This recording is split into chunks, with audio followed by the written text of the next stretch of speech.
жылда жаз келери менен ушул кийим маселеси тууралуу кеп козгоп калабыз да. Анан убакыт өтүшү менен ал унутулуп калган башка темаларга өтүп кетебиз. Кызынын кийиминде, кызынын кийинүү маданиятында, же болбосо баласынын кийинүү маданиятында аталардын орду кандай? Ата-эненин орду кандай? Келечек муундун бир гана кийим эмес.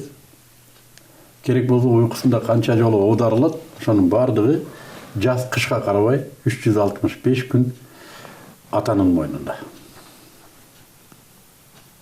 Атанын мойнунда. Кызы көчөдө эмне кийип жүрөт эмес, төшөгүндө канча жолу оодарылат. Ушундай оор маселе бул. Эмне үчүн жазда десе, биз жазда көзүбүздү ачабыз, өзүбүз белечи. Дароо көрүлө калат. Анан Кудайга шүгүр эми. Мындан 5-6 жыл мурда аябай коркунучтуу болчу.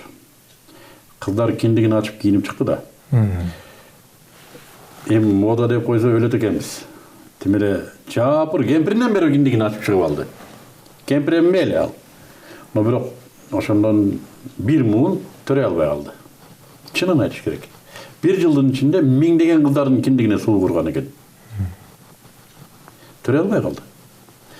Мындан бүтүндөй державалар демографиялык проблемасы пайда болду. Мини юбкадан жатынга суу өткөн, киндиктен өткөн суу болду. Аллах субхану ва таала эненин денесине адамды жаратуучу идишти салган. Плацента бул жатын. Жана мунун өзүнө жараша мамиле кылыш керек буга. Каерден адам жаратылат. Тилекке каршы кыздарыбыз жеңил ойлонук менен ушул жатынды суу өткөрүп алды. Булга алганы канча? Ошондон анан биздин проблемалар башталды. Төрөлсө да орукчан балдар төрөлө баштады. Мен динди айтпай эле коеюн, биздин ошол динге негизделген тарыхый этаптагы кыргыздардын кийимин карасаң, аялдар кандай кийинет? Кабаттап кийинет. Аялдар кабаттап кийинет. Белдемчи. Эң сыртында баары бүтүп, сыртынан белдемчи. Жатынды бекем кармаш үчүн. Биз мунун сырткы таасирин айтабыз. Эркектердин делебесин козгоп атат. Эркектерди антип атат, мынтип атат. Мейли эркектердин көзүн таң коелу болот, жерди карап бассын. Куранда айтат, ылдый карап бас деп, ошо үйрөтөлү эркектерди. Бирок төрөй албай калып атпайбы? Мына ушул маселе. Ал светтик болмоктон космостук болгондо да, муун улайын десе, жылуу кийиниш керек. Караш керек аякты. Маселе ушунда. Эми бул коомдун маданияты да. Биз чындап айтканда мен мусулманбыз деген сөздү айтпай туруп, биз кыргызбыз деп айтып көрөйүн. Кыргыздар жылаңач эл эмес да. Жылаңач эл эмес. Африкада жылаңач элдер бар. Жалбырактан байлап алган. Жана жарым жыл тамыр чукулайт, жарым жыл жамгыр жаап атканда камыштын түбүнө отуруп алып аны кажыйт. Аларда ошондой маданият. Камыш байламай.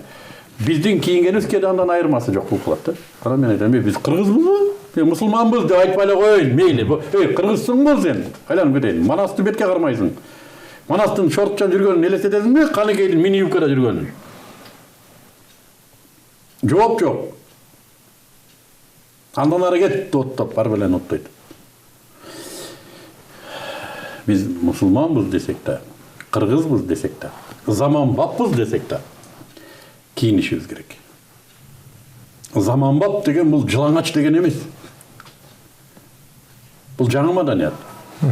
Жаңы маданият канткенде да келечек муунду ойлош керек. Эми эркектерибиз эрге тийип атат деп эле кыздарыбыз да өлүп албаш керек. Жылаңач болуп. Муну чындыгында ата караш керек. Ата карашы керек. Ата ошого жооп берет. Келечек муун үчүн жооп берет.